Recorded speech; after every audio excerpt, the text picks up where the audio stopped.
Good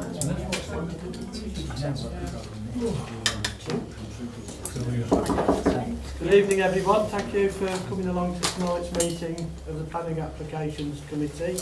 Just before we get into the agenda, in case I forget later, can I wish everybody a Merry Christmas and perhaps a peaceful and Brexit-free so I fell into the trap already. Okay, so item number one is the evacuation procedure. We're not expecting any fire alarms to go off tonight, so if they do, we'll treat it for real and we'll evacuate obviously out through the door there and down the front steps of the town hall and meet across the road by the Yorkshire Bank. It's also an opportune time for us to turn your phones off or put them onto silent. And just to inform you is that as is the case now, pretty much all of our meetings are recorded and go out later on YouTube, so just to let you know that the camera is running.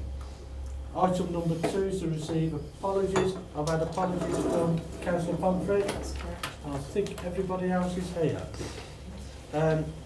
Item 3 is to confirm the minutes of the meeting held on the 20th of November. You happy that I signed those?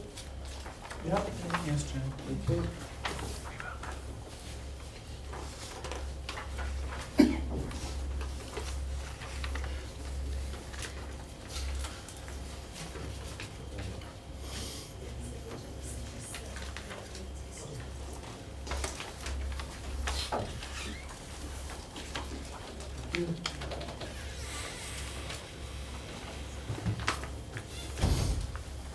Item 4 is to receive any declarations of disclosable pecuniary and other interests in accordance with the Members' Code of Conduct.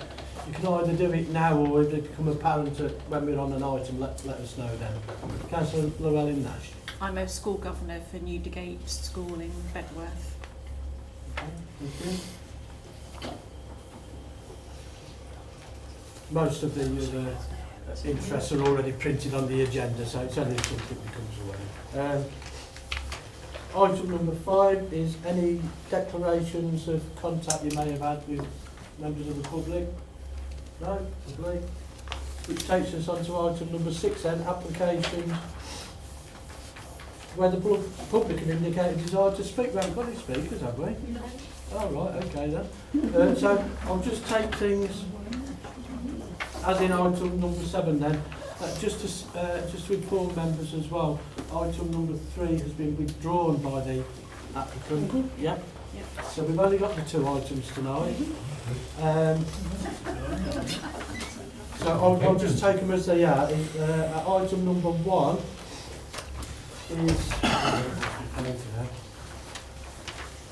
is Hill Farm, Plowell Road, Nuneaton. Okay, Jackie? thank you, Chair. This site is currently being developed out by Taylor Wimpey. The application before you is a variation of condition 13 of the previous approval for the site.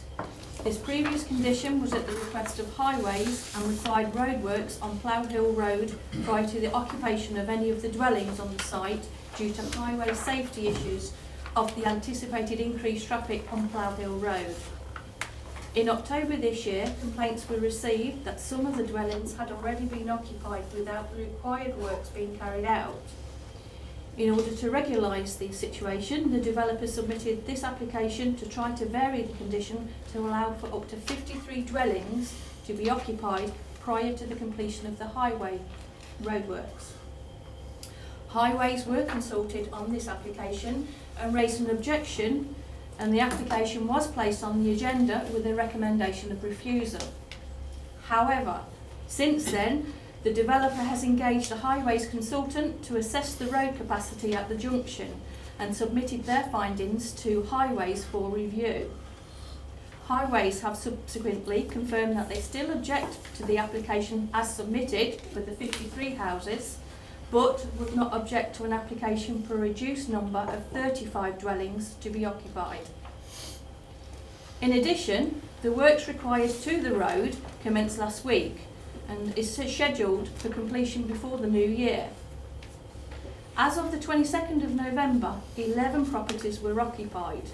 The developer is already committed to allow occupation of further dwellings before the end of the year, but this will not take the occupation beyond the 35 dwellings. As the application before us is for 53 dwellings, this amended highway response cannot alter the recommendation made to committee, but Highways have advised that they would not support us taking enforcement action at this time. It is quite likely that the works required will be carried out prior to the next committee in the new year, and it is therefore requested that committee defer the item until the January committee. This will allow us to monitor the situation on the site, and in the event the work is not completed in the programme timescale, then it will allow us to consider further action in the new year. Thank you, Chair. Okay, thank you. So what we've got, in essence, is a change to the officer's recommendation rather than what's printed on the main agenda. It's the piece on within the second paragraph on the addendum, which is to defer the item until the January committee. It's probably kind of not what we want, but bearing in mind the highway advice we've had again from the county, and to enable any debate to take place, I'll move that most recent recommendation to defer until Point January. of order, Chair, before you move that, bearing in mind what you just said, below that on the addendum, it says amend recommendation to read that delegated authority be given to the head of development control to refuse the planning application. So is that not supposed to be on the agenda at all? I just wanted to, because I've read that before, and I just wanted to make sure that we were doing the right one. Yeah. Thank you. Well, I've missed that. Because it says amend recommendation to read. All right, so that needs deleted as Yes. well. Thank you. Okay, so we've got that the recommendation to defer, but with the deletion of that Yes. first item, that one about delegated authority to refuse. Okay. Is that seconded? Seconded. Thank you. Does any member want to speak on it? No? In that case, all those in favour of deferring the item till January? Okay, thank you, that's unanimous.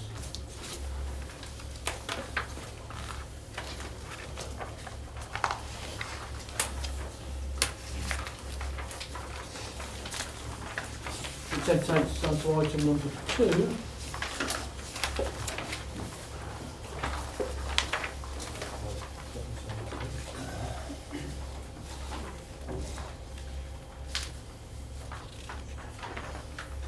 Burgage Walk, Nuneaton. Okay, thank you. This is for the change of use or the erection of from a temporary car park to 12 new apartments in 2 3-storey blocks of 6 with associated amenity, footpaths and screened refuse disposal area. The site is currently a surface level private car park. The site is situated to the rear of the shops, including a number of hot food takeaways and flats in Abbey Street. To the eastern boundary is Burgage Place, which is a pedestrian walkway through to Abbey Street. That along there is the main Abbey Street. You can just see the site there. This is Corporation Street, and that's Burgage Place there, and there's an entrance through, pedestrian entrance through there to Abbey Street. Along the whole of the northern boundary is the pedestrian walkway known as Burgage Walk. Just about make it out there. Beyond this, and meeting the site on its northeast corner, is Corporation Street, as I say, which allows the vehicular access to this area of town. To the north is the building of Cawthorns, you can see it's labelled there. And beyond this, on the other side of the road, is United Carpets, and you can see just above that is Halfords. Close to the joining of Burgage Place and Corporation Street, so here, is the entrance to Scala Metals, which is a scrapyard. The key issues that are for consideration are before you, which is the principle of residential development, the housing need and land supply, impact on residential amenity, impact on visual amenity, impact on highway safety, impact on critical drainage area, noise and odour pollution, and planning obligations. In relation to the principle of residential development, legislation states there must be a presumption in favour of sustainable development. As it's within the town centre, it is considered that the location is very sustainable. No parking spaces have been provided, but a cycle store has been included in recognition of its sustainable location. Furthermore, it makes use of a brownfield site. In terms of the housing land and housing need, under the current local plan, there's not presently a 5-year housing land supply, and this windfall site therefore weighs heavily in favour of this application. In relation to the impact on residential amenity, the only adjacent residential dwellings are the flats above the shops in Abbey Street. The windows of the proposed elevation to these flats consist either of high-level kitchen windows, that's the elevation looking onto Abbey Street here, onto the rear of Abbey Street, and the only windows on this elevation are high-level kitchen windows, which are these ones. They are, the windowsill heights on those are 1.7 metres above the finished floor level of the room they serve, so effectively you can't actually look out of them. The next ones, the vertical windows you can see on there, are the bathroom windows to the apartments. These could potentially be open to provide views out, if members request be conditioned to have no opening lights below 1.7 metres of the finished floor level to these bathrooms. Obviously they'll be obscure glazed anyway, so because they're bathrooms, so there won't be any views out, but obviously they can provide views out. Now the concern about the overlooking from the bathrooms, and also these are the stairwell windows here, really only relates to block 1, which is this block here, which those windows are around about 3.8 metres from the boundary with this amenity space of the flats here.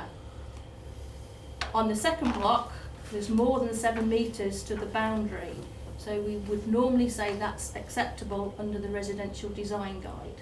So, although they haven't been shown on the plans, members could, if required, as I say, condition the bathroom windows to have no opening lights and be obviously obscure, and the stairwells also to be obscure glazed and fixed. So again, nobody could open them when they're actually in the public amenity areas going up the landing onto the stairs.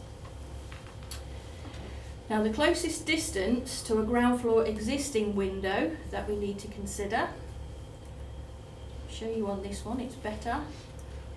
That's the nearest ground floor window, which is just below that there, appears to be around about 18.5 metres, shown from the actual window to the nearest block. This guidance, or our residential design guidance, advises the distance should be 16 metres, so this meets with the condition, with the residential design guide.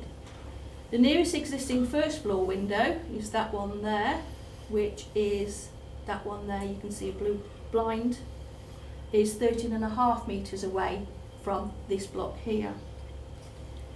The guidance states that the distance should be 14 metres, so it just falls very slightly short of half a metre. In terms of loss of light to private amenity space for these flats, apartments, most of the existing flat shops have space to the rear at ground level of some form or other. Block 1, as I say, is within 1.9 metres away, so that is the one that we can potential views across. As I say, that could be conditioned. In terms of the residential amenity of these gardens, if you want to call them gardens or area, none of these rear areas of the flats in Abbey Street appear to be laid out as formal private amenity space. Rather, the areas seem to act as a general circulation space, or parking in some instances, to the flats and to the shops. Therefore, we don't consider residential amenity of these apartments can be considered. In reference to the impact on visual amenity, the image shown on the PowerPoint is looking directly from the junction of Corporation Street and Burgage Place. So that's the corner of the site looking that way. You can just about see Burgage Walk, just going diagonally right along there. The frontage of the building will be where those pink, red fences at the moment. That's the frontage you will see from there.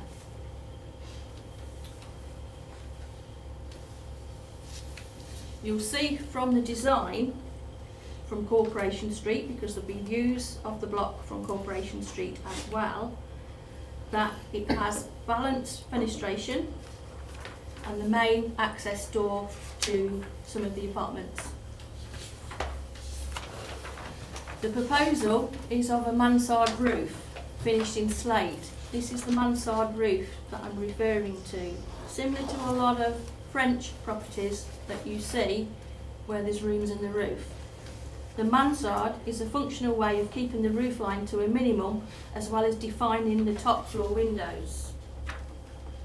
The proposal has brickwork elevations with precast concrete sills, lintels and window surrounds and coping stones and string courses. The side elevation to Burgage Place, so seen from there, has secondary living room windows breaking up the elevation.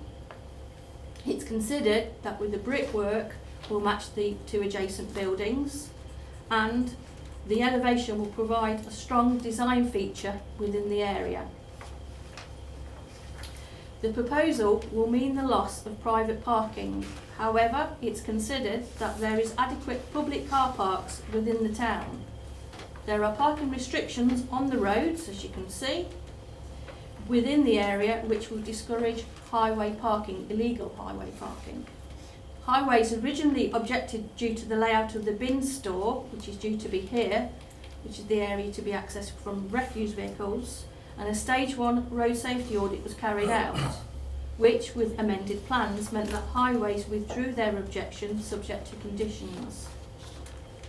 In reference to drainage, whilst the proposal is in flood zone 1, which is the least liable to flood, it is within a critical drainage area, which is an area defined as having a high risk of localised flooding. Subsequently, Warwickshire County Council, acting as the lead local flood authority, requested a flood risk assessment which has been submitted. This resulted with them removing their objection subject to conditions. In relation to noise and odour, the Council's environmental health team had concerns with both.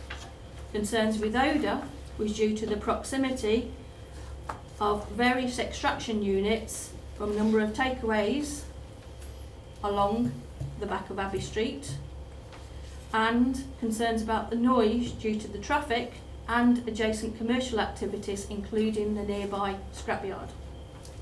The odour report concluded that on some occasions, when the wind speed and direction was right, that the new residents would be able to ascertain extracted odours.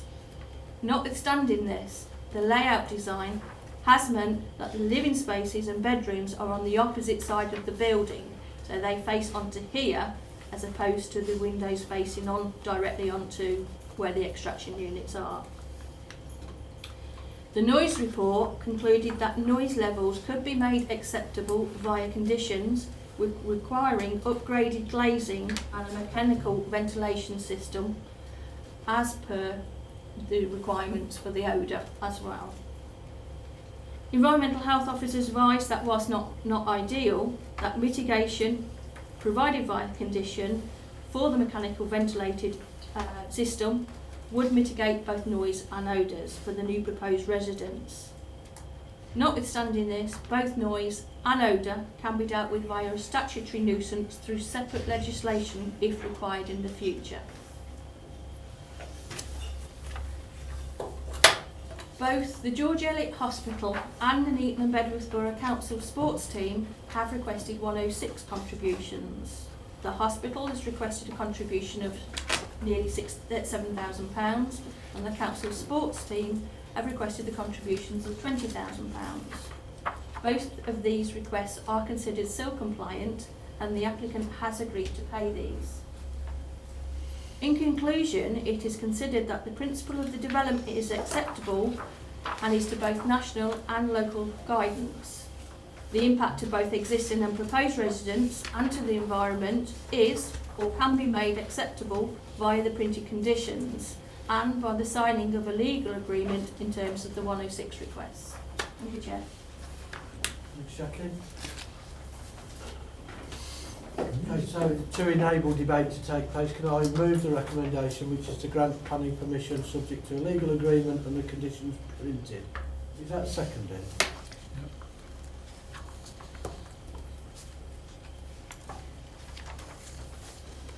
Any member wish to speak? Councillor Tandy. Thank you, Chair. I have some concerns about this application in the sense of, as far as I can see, the only benefit from it is that it's brownfield land.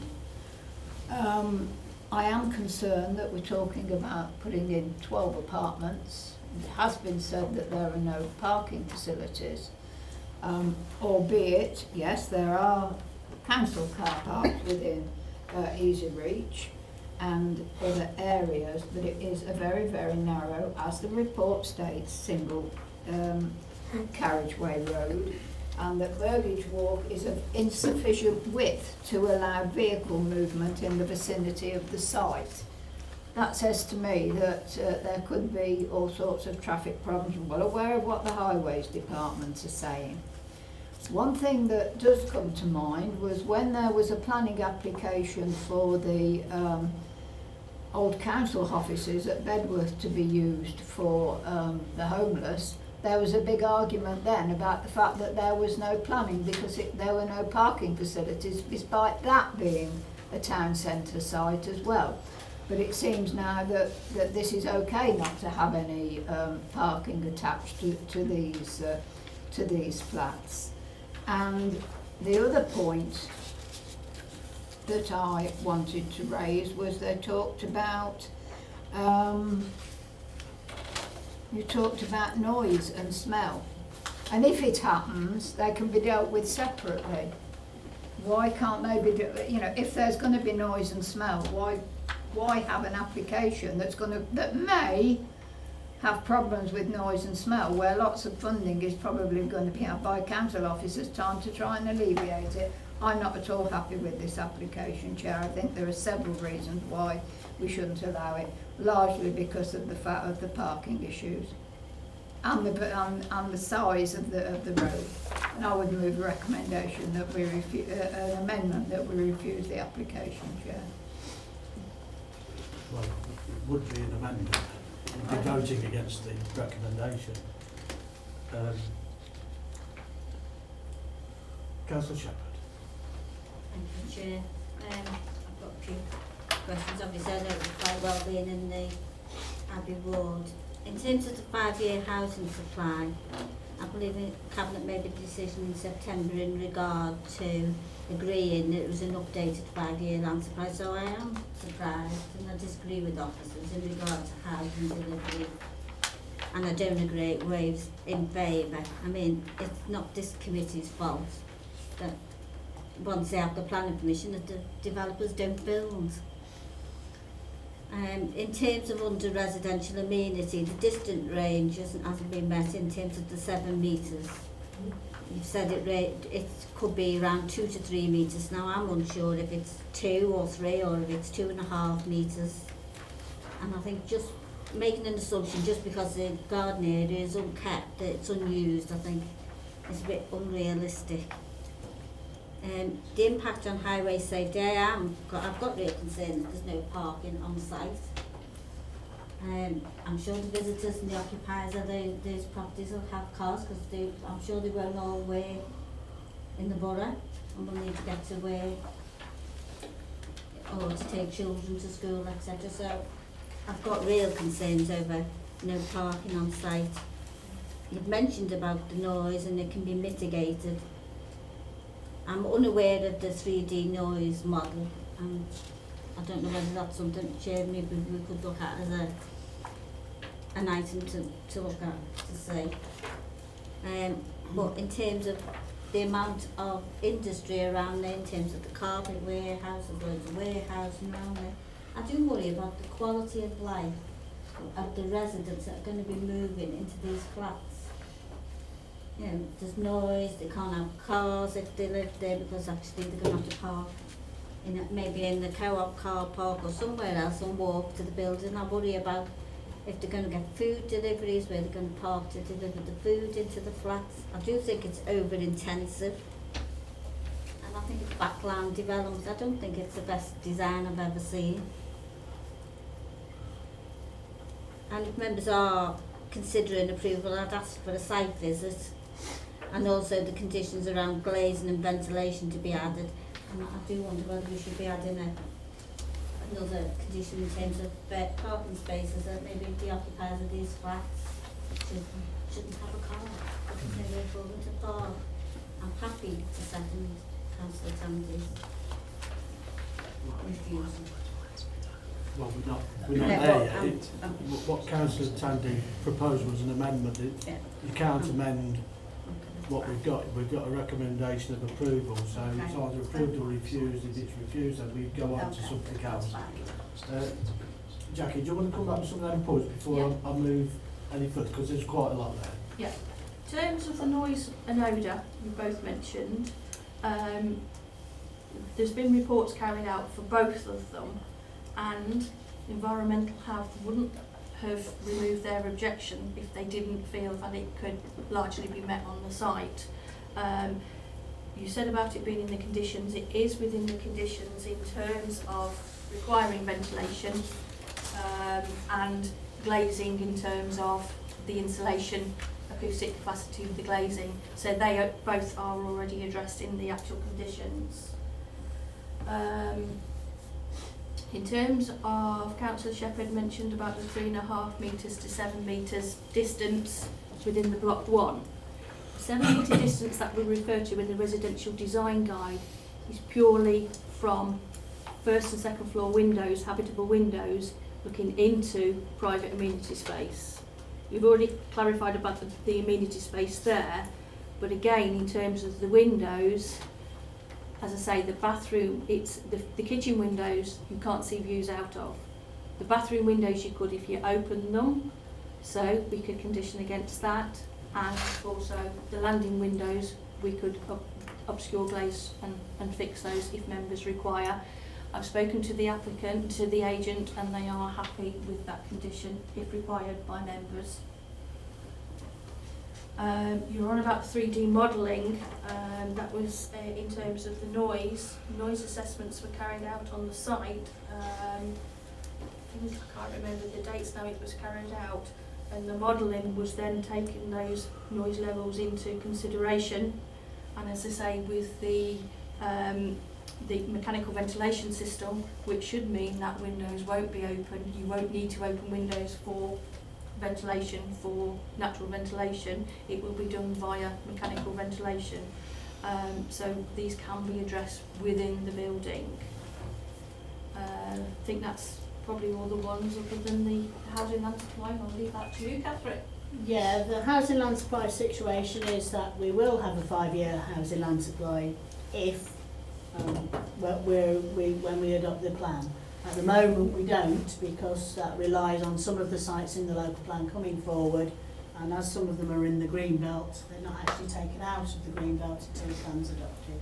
So it's unlikely that any applications, well, we wouldn't approve any applications in the green belt until the local plan's adopted. Okay. Councillor Llewellyn. I'd like to support Councillor Shepherd and Councillor Tandy. I too have concerns. You talk about mechanical ventilation, so you've still got two concerns there, the ventilation and the fact that it's mechanical, which brings up the noise again.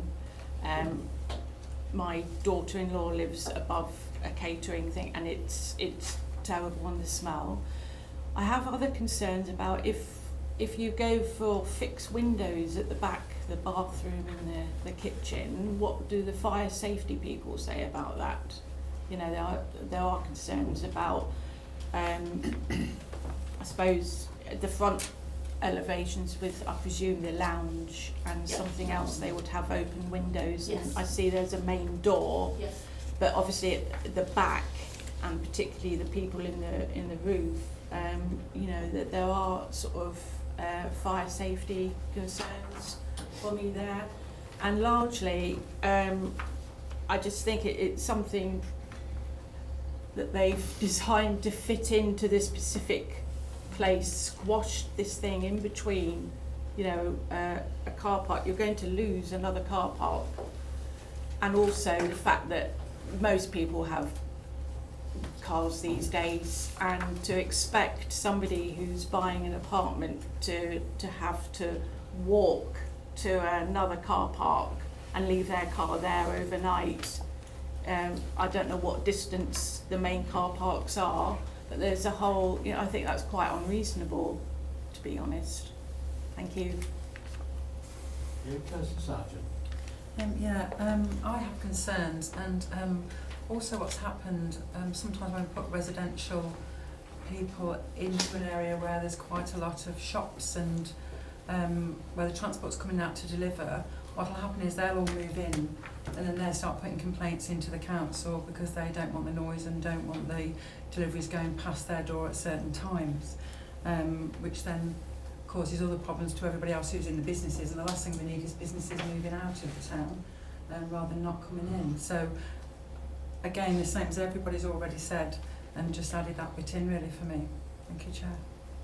Okay, thank you. It's some interesting points coming out, because I went through this in quite some detail when I saw it, and I've got to say, from my point of view, I see it as the ideal type of development to be within the ring road of a town centre. You know, you can't get much more sustainable than being near to the bus station, to a railway station, and it's not necessarily the fact that people living in these will have cars. Chances are they probably will, but what I'm trying to say is that it's a very sustainable one. So, you know, to have blocks like this within the ring road, and I've heard the stuff about the local plan, and we know the situation where we are with that. I'm kind of the opinion anyway, and for the future, is that we probably need more, I'm careful in saying high-rise blocks, because people think they're 16-storey blocks, but taller buildings within our town centres. Because if people have got a problem with developing on the green belt, let's encourage people into the town centres, which will provide some life into those town centres, and maybe encourage other sort of social types of use within the town centres. I've mentioned about sustainability, I've mentioned about the high-rise type thing and how it's suited to that. If I have a problem with this application, it's on design. I don't think it's a very attractive design, but in saying that, I don't think it would make it enough for me to vote against it. You know, and it may be that it serves the purpose of our officers encouraging any other applications for sites is to go for the highest quality design that we can get. Having said that, design's very subjective, and some people may well like it. Is any other member? No? The recommendation... Sorry, before I do that, could I, because there was an issue about the windows not perhaps opening. You said the applicants were happy to do that. Can I suggest that we include that as a condition? Anyway, regardless of what the outcome is, because if it's refused, it goes to appeal, then at least that's in there on the paper. Are members happy with the inclusion of that condition? Yeah. Right. Is anybody not? No. Right. Okay. So if we include that, so including that condition regarding the windows, the recommendation is to grant planning permission subject to a legal agreement and the conditions printed. All those in favour of that?